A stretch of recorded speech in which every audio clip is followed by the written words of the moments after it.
매일 다양하고 넓고 깊은 경제적 시각을 전해드리도록 하겠습니다. 오늘 이 시간은요, 차홍선 케미칼 에너지 투자자분 대표 모셨습니다. 대표님 안녕하세요. 예, 안녕하십니까.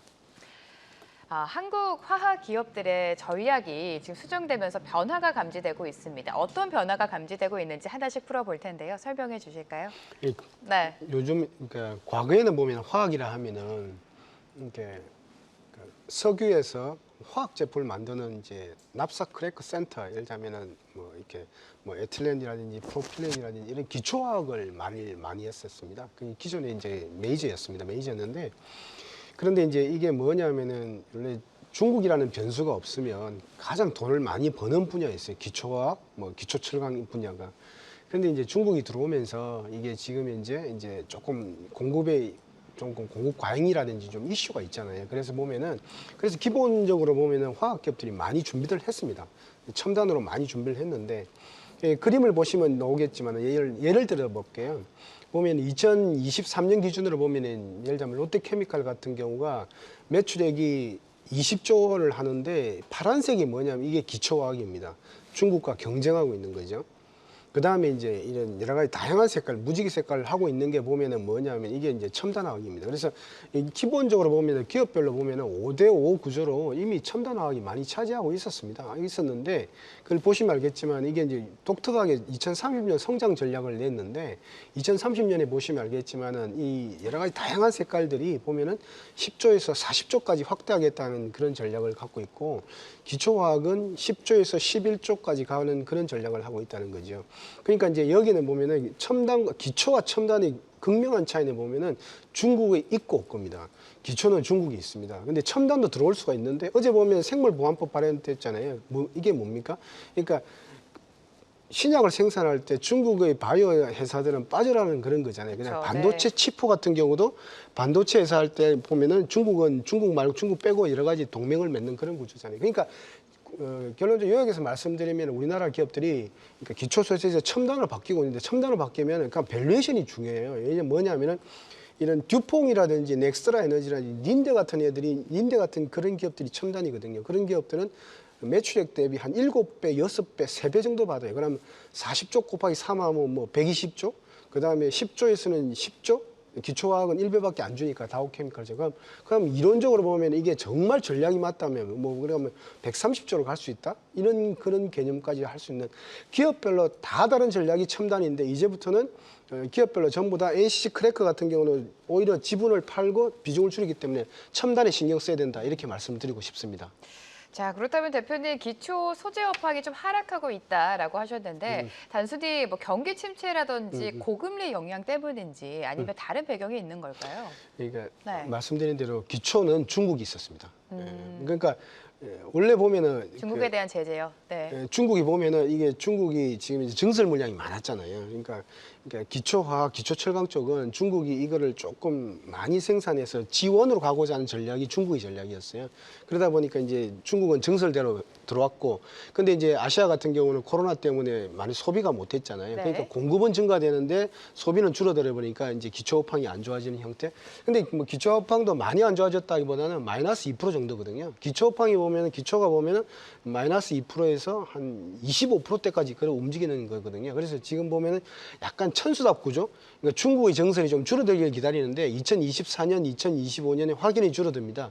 근데 6년, 7년, 8년에 어떻게 될까가 이제 관건인데, 제가 볼 때 지금 현재는 딱 BEP를 돌파하려고 대기 중에 있고, 근데 이제 예를 들면 이제 금호석유라든지 이런 기업 같은 경우는 오히려 첨단의 비중이 훨씬 더 높고 그게 고부가로 많이 갔거든요. 그러니까 흑자에서 큰 폭의 흑자를 내잖아요. 그다음에 LG화학도 2분기까지는 마이너스에서 플러스 갔고, 이런 식으로 뭐 롯데정밀학도 그렇고 이제 이런 식으로 되기 때문에 기초팡은 지금은 조금 BP 마이너스 언더긴 한데 그렇게 흑자할 요인은 아니다. 중국 물량이 많이 줄어든다, 이렇게 보시면 될 것 같습니다. 중국 물량이 많이 줄어들고 있다라는 배경을 좀 짚어주셨는데 여기서 좀 첨단으로 변화 중이다라고 언급해 주셨습니다. 구체적으로 어떤 첨단을 말씀하시는 건지 그러니까 이런 거죠. 궁금해지거든요. 그러니까 네. 첨단이 할 때는 뭐냐면은 이제 한 가지 예를 들게, 린데 예를 드는데, 기초화학은 석유에서 화학 제품을 만듭니다가 화학회사잖아요, 그죠?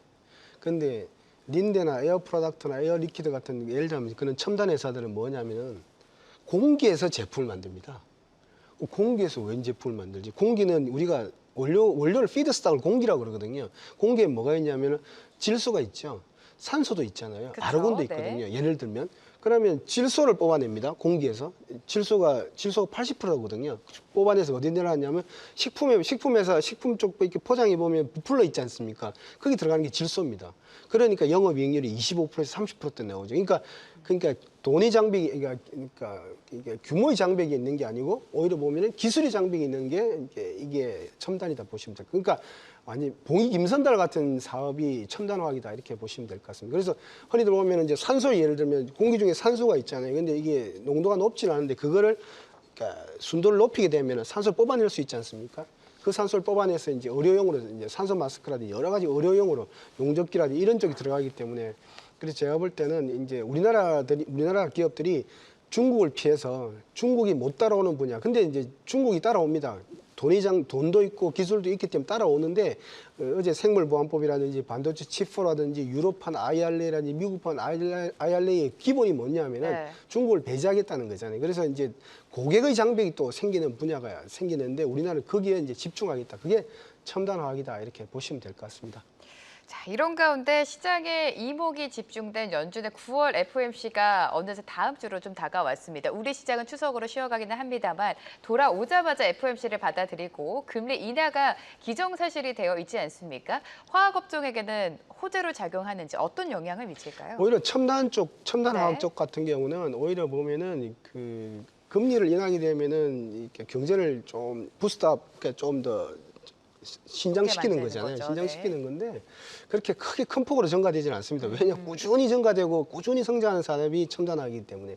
근데 아까 조금 전에 그림 보시면 알겠지만은 기초화학 쪽은 이렇게 금리가 인하되게 되면은 보시면 알겠지만 금리가 인하되면은 뭐 예를 들면 롯데케미칼 순이익 기준으로 보면은 순이익이 급격하게 올라가는 그런 형태의 모습을 보이고 있지 않습니까? 그래서 보면은 제로에서 2조 원까지 이렇게 막 당기 순이익이 증가되는 모습을 보이기 때문에 9월 17일, 18일 날 있는 FOMC 금리가 인하되는 것은 굉장히 중요한 변수입니다. 그리고 두 번째는 최초 이렇게 원래 보면은 기초화학은 언제 사냐면은 최고의 금리일 때 사고 최저의 금리일 때 팔아야 됩니다. 그런데 이제 지금 최고의 금리잖아요. 그리고 이제 최저의 주가잖아요. 그래서 금리가 내려가면서 이렇게 순이익이 올라가고 주가가 올라가는 그런 형태다 이렇게 보시면 된다 이렇게 보고 있습니다. 예. 네, 그렇다면 지금 금리 인하 사이클을 앞둔 이 시점에서 주목해야 할 화학주가 있을까요? 어떤 쪽으로 눈여겨보고 계십니까? 저는 제가 볼 네. 때는 그 첨단화학하고 기초화학의 분배가 잘 돼 있는 비율을 좋아합니다. 그래서 첫 번째 그리고 또 궁극적으로 말씀을 드리면은 첨단화학이 계속 드라이브 비중을 높이는 회사가 지금 이제 주목을 받을 것이다 이렇게 보고 있습니다. 이제는 투자자분들이 이런 거예요. 이제 화학에서는 다 똑같을 것이다. 금리가 인하되면 올라가긴 하는데 다 사이클이 틀립니다. 이제는 왜냐하면 기업별로 다 틀려요. 보면은 그 롯데케미칼 같은 경우는 어떤 전략을 하고 있습니까? 보면 기초화학은 금리가 인하되면 좋아질 겁니다. 좋아지는데 다른 뭡니까? 정밀화학이라든지 첨단 소재라든지 여러 가지 전기전자 제품에 들어가는 첨단 소재라든지 뭐 암모니아라든지 수소라든지 그다음에 전기차 배터리 양극재 이런 소재라든지 이런 쪽 같은 경우 파란색이 기초화학을 말씀을 드리고 나머지 같은 경우는 첨단화학을 만드는데 첨단화학은 분야별로 다 틀립니다. 아까처럼 그러니까 수소 에너지 같은 경우는 공기 중에서도 뽑아낼 수도 있고요. 예를 들면 뭐 산소라든지 이런 쪽. 그러니까 그다음에 이제 여러 가지 정유 공정이라든지 화학 공정에서 뽑아낼 수도 있는 이런 공정이기 때문에 그냥 물을 전기 분해한다든지 이런 쪽으로 뽑아내기 때문에 다 틀리다 이렇게 보시면 될 것 같습니다. 그래서 제가 볼 때는 기초화학이 좋아지고 있고 성장 산업이 첨단화학이 좋아지고 있는 롯데케미칼 이런 것도 제가 볼 때는 관심을 가지는 것도 좋겠다 이렇게 보고 있고 두 번째는 지금 현재 보면은 제가 볼 때는 검어석유도 제가 볼 때는 굉장히 좀 관심을 가지는 것도 좋다 이렇게 보고 있습니다. 제가 보니까 2분기 실적을 보면은 롤링을 이렇게 연간 기준으로 보면은 매출액이 8조 정도 나오더라고요. 매출액이 8조인데 지금 그 당기순이익률이 거의 10%대를 육박하고 있는 회사, 7%대를 넘어가고 있는 회사가 제가 볼 때는 4조에 거래되고 있다. 이런 거는 제가 볼 때는 듀퐁의 밸류에이션을 주면은 매출액 대비 꼬박이 3을 줄 수도 있는 20조를 갈 수도 있는 그런 회사다. 이렇게 보시면 될 것 같고 롯데정밀화학도 동일합니다. 롯데정밀화학도 보면은 작년에 보면은 한 1,800억 정도 단기 순이익을 냈거든요.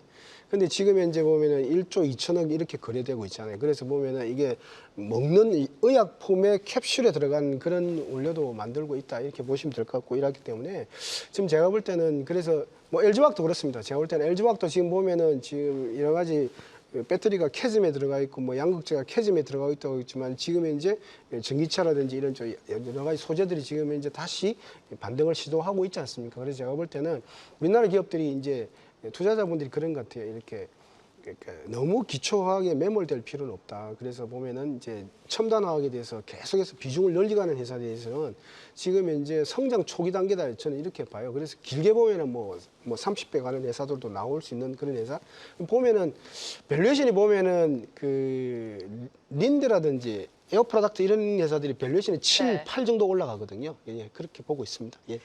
네, 오늘은 화학업종에 대해서 자세한 분석을 들어봤습니다. 차홍선 대표와 함께했습니다. 도움해서 감사합니다. 예, 감사합니다. 계속해서 다양한 경제 이슈를 알고 싶다면 구독과 좋아요, 알림 설정 부탁드립니다. AI 캐스터 권미정이었습니다.